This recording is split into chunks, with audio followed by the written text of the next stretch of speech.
Hello, Professor Toybox here along with Princess Jasmine, and we're back in my Agrabah toy box once again.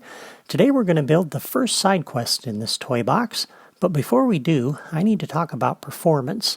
And if I open the toy box editor here, you'll notice the memory meter on the right is starting to get a little full. I've still got enough memory to do the side quests and the things that I want to do, but as I add townspeople and enemies and creativitoys, the remaining memory is going to fill up really fast. And so I've got to be careful about what I'm doing here. And I could make the city smaller by deleting some buildings and details, maybe some of the rail slides, some of the edging pieces along the toy box edge over there and over there, some of the trees out in the gardens, and try to free up more memory, but I really don't want to do that because I kind of like all the details that are here, and I really hate to sacrifice any of that. And so what that means is I need to be really smart about how I use the remaining memory. I can't waste any memory. And so what I'm going to do is divide the toy box into 3 zones.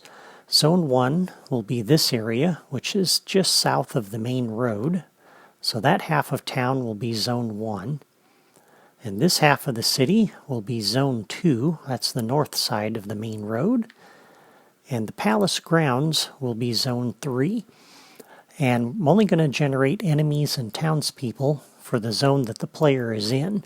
And when the player leaves a zone, I'm going to remove the enemies and the townspeople from that zone. And so as we get started, the first side quest we're going to build is in Zone 1 over here. And I'm going to set up a dynamic trigger around a locator, and I want this locator to be about the center of town, and about the center of this area. And so I'm going to line it up with the edge of this canopy, and I'm going to put it underneath this building right there. It's a 3x3, and so this is about 1 block from the right edge of that building. And the fact that this locator is sitting underneath that building isn't going to matter at all. The building being there won't hinder what we're going to do. And then I'm going to come over and pick up a dynamic trigger. And I'll dump this right here for right now. And we're going to connect this up to that locator. So a new locator connection.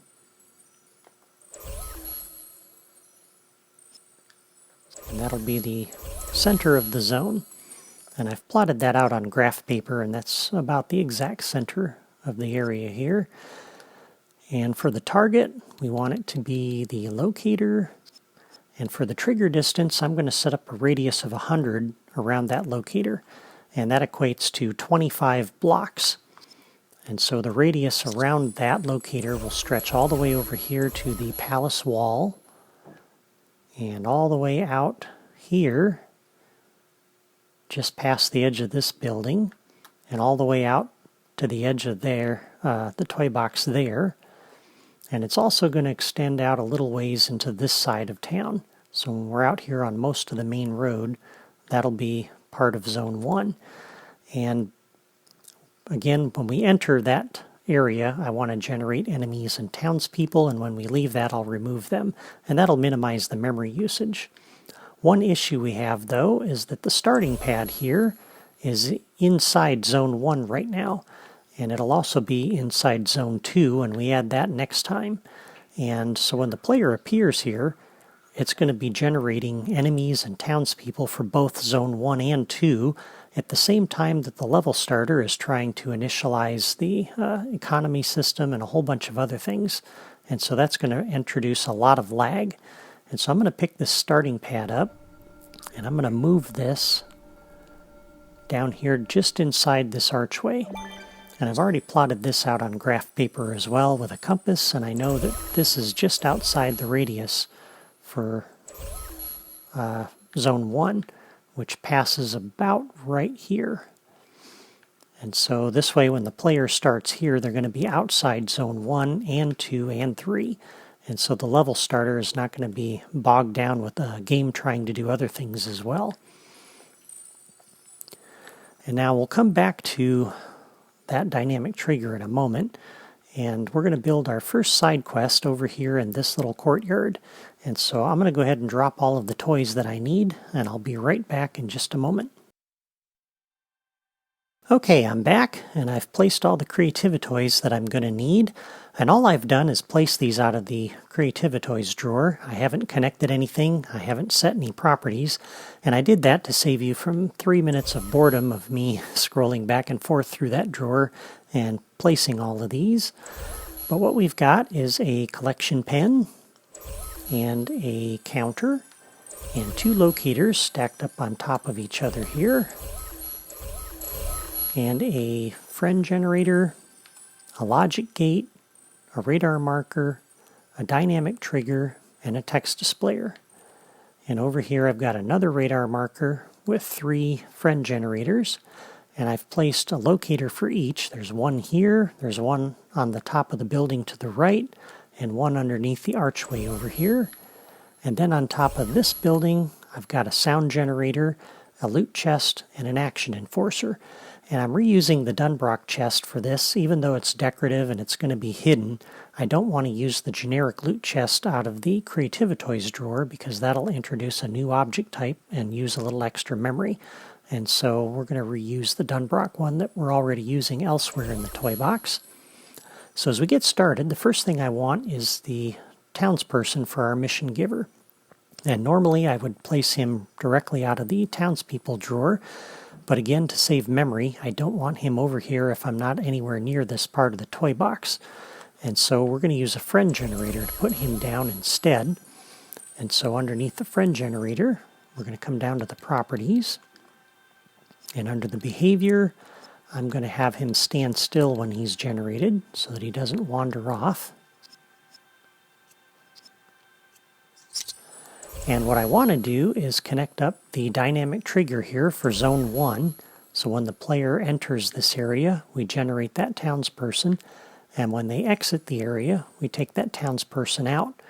And I could connect directly up to that.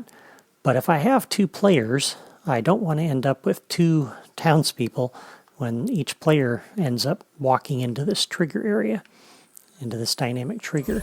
And so what I'm going to do instead is on the dynamic trigger, we'll do a new logic connection when entered by player, any. So when the first player enters this area, I'm going to come over here to this logic gate, and we're going to do an input. And on the logic gate, new logic connection on output, we'll go to the friend generator, and Aladdin is underneath the toy box category. And he's about a third of the way down. So I'll have to scroll down a little bit. There he is. And then on the friend generator, I can do a new logic connection when generated. Turn around and close this logic gate. And so that way when the second player enters zone 1 and the radius around that locator, and this comes over to the logic gate and tries to connect to the friend generator, this gate will be closed. So we'll only end up with 1 townsperson, and that's good. Now for removing the townsperson, on the dynamic trigger, we'll do a new logic connection when exited by player, any. So when the first player exits this area, we come over to the friend generator. And if we go all the way down to the bottom, we'll find the Remove All option, and that will take the townsperson out. And then on the friend generator, a new logic connection when all removed. We can come back to the logic gate and open it. And so that way the first player that leaves zone 1 will remove that townsperson. And that might be a little bit glitchy if you have a second player and he lingers in this area, but in our house anyway, the 2 players, when they're playing through an adventure together, tend to stick fairly close together. They don't go wandering off by themselves. And so this shouldn't be a problem. But if a player does linger, then it's going to be a little weird having the townsperson leave when they're standing right in front of them, perhaps. But that's a small price to pay for saving a little memory. So now we have our townsperson. One thing we need to do, though, is hook up that locator before I forget. So we want that townsperson to show up here. All right, got the townsperson. Now we need to turn him into a mission giver. And normally I would hook the radar marker and that dynamic trigger up to the friend generator as an actor. But of course the townsperson's not going to be here all the time. And so instead, because of that, I'm going to hook this up to the locator. And so we'll make that the location where the radar marker will show up. So on the properties for the radar marker, we're going to leave it as a blue exclamation point. Blue is for side quests, and exclamation's a good symbol for a side quest giver. And for the beacon location, that's going to be the locator, and I want this active by default. And so you can see, even though we don't have a townsperson, that radar marker is there. So even if I'm on the other end of the toy box and the townsperson's not here, I'll still see that radar marker. And that'll be a good thing, because I'll know there's a side quest over here. On the dynamic trigger, we'll do the same thing. So a new locator connection. We'll connect up to that locator. And on the properties, the target isn't this Creativitoy, it's the locator that we've connected to.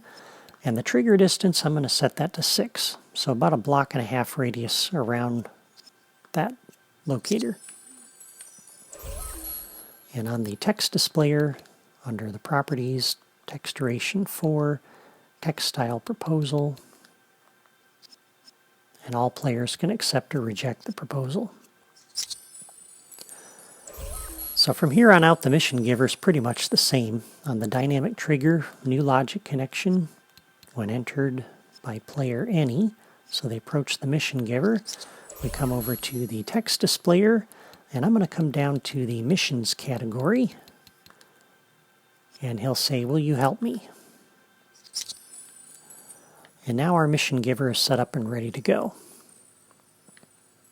Let's come over to the friend generators next, and I'm going to connect this radar marker up to as an actor to each of the friend generators. And we'll reuse this one radar marker for all 3. And that will save a little bit of memory.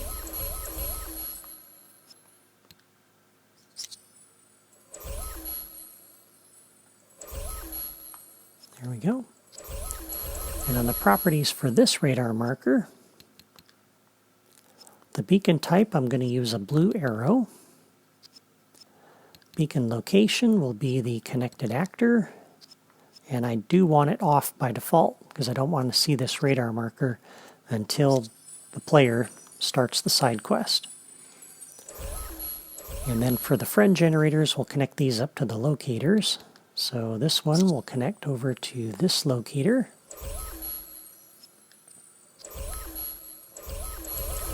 And this one will connect up to that locator. And then the middle one will connect up to the locator that's up on the roof. And I don't need to set any properties for any of these. So now we're all set to go. So on the text displayer, new logic connection, when the text proposal is accepted and we've agreed to help out the mission giver, first thing I will do is turn off this dynamic trigger, and that will save some resources and also keep us from displaying this message twice. And also we'll go ahead and turn off the radar marker for our mission giver. And also on text proposal accepted, we're going to come over to each of these friend generators, and we're going to come down to the critters category. And we need the monkey, and unfortunately, if I remember right, he's going to be near the bottom of the list. So that's unfortunate. There we go.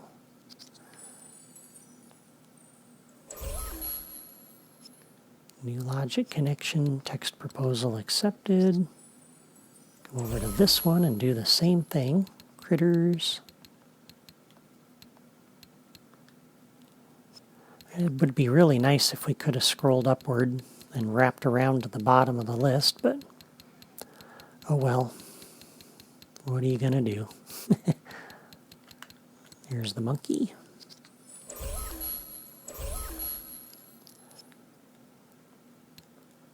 And new logic connection, text proposal accepted.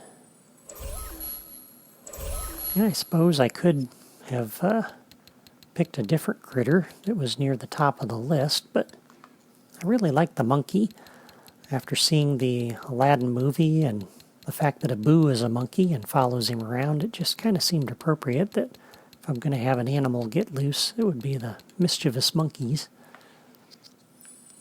There we are. And the last thing the text displayer needs to do is when the text proposal is accepted, come over to this radar marker and activate it. That way we can find all three of those monkeys. So that's everything that the text displayer needs to do. Now at this point, the player will run around and grab the monkeys and bring them back here to the collection pen. So on the properties for this, I want to remove the counted actor, and this will save some memory, so the monkeys aren't wasting memory wandering around in this pen. And on a new logic connection, when a critter is entered, we're going to come over to our counter, and we're going to increment the counter by 1. And this will keep track of the monkeys that we're rescuing. And so on the properties for the counter, the target count, I'm going to set this to 3.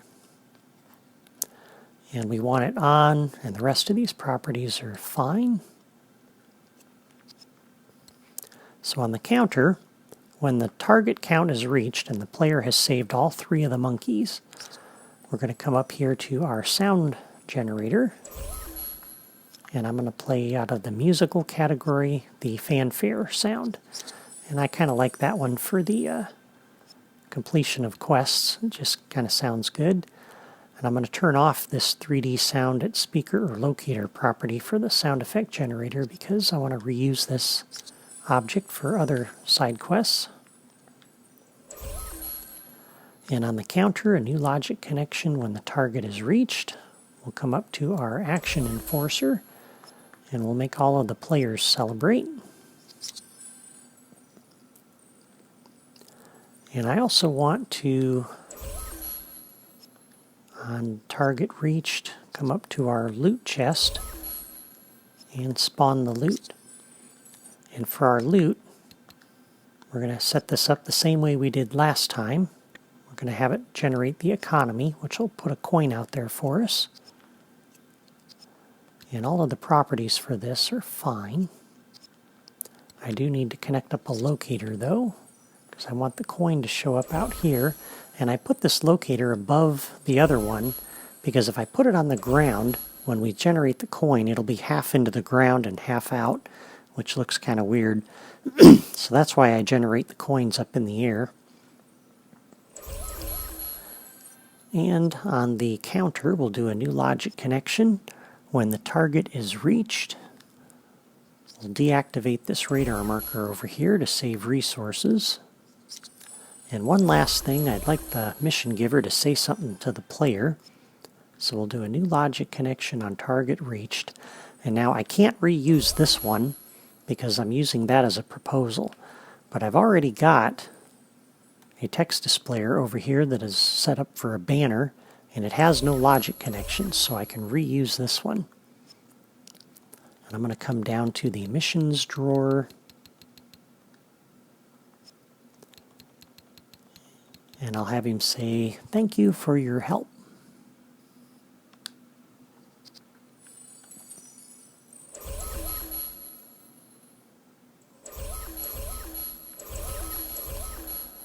Okay, so at this point, I think we've got everything here that we need. Just reviewing my notes. Yep, looks good. Okay, so before we test this out, I want to go ahead and save it. And I'm going to bring myself out here, back to the little starting pad, and outside of the radius for Zone 1, because I don't want to save this with the townsperson in the toy box. And I want to save this toy box before I play through this because I'm not going to set up a reset button like I do in some of my other toy boxes. And the reason for that is I want to save memory. So I'm going to come down here to my Agrabah build save file, which is the one I'm currently in, and I'll go ahead and save that. I should probably save over my Agrabah build 2 save file as well, but I'm going to go ahead and I can reload this toy box later and do that. Okay, so now we're ready to test this out. Before we do, we need to, whoa, can't steer. We need to come over here to the palace and turn on the economy system so that the chest will generate the coin. So I'm going to come out over here and activate the economy system. And now the sparks have been replaced by the coin. And we'll head back over here to Zone 1 in town.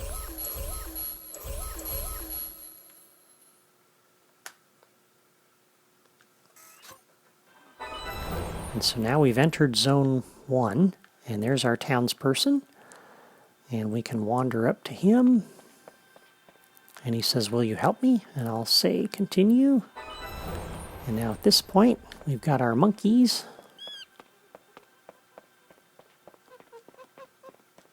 Get back here. He runs faster than Jasmine. There we go. I guess Aladdin had a little bit more running speed or something. Okay, so we'll bring him over here to the pad. And that took him out, which will save a little memory, which is good. Oh, whoa. Okay. That was nice having him trapped back in there. I didn't have to chase after him. So now we got 2 of the monkeys saved, and you can see the counter's gone up. And our 3rd monkey is up here. And we got the radar marker on, so that's a really good thing.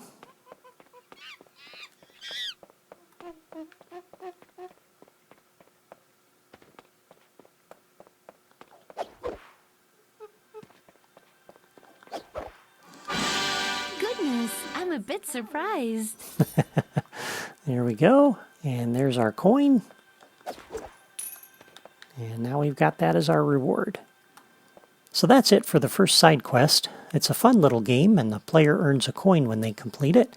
We've also minimized the memory usage by removing the townsperson and the monkeys when they're not needed. Next time, we'll work on the merchant side quest over in Zone 2. For now, I want to thank you for watching my video today, and I hope you found it helpful.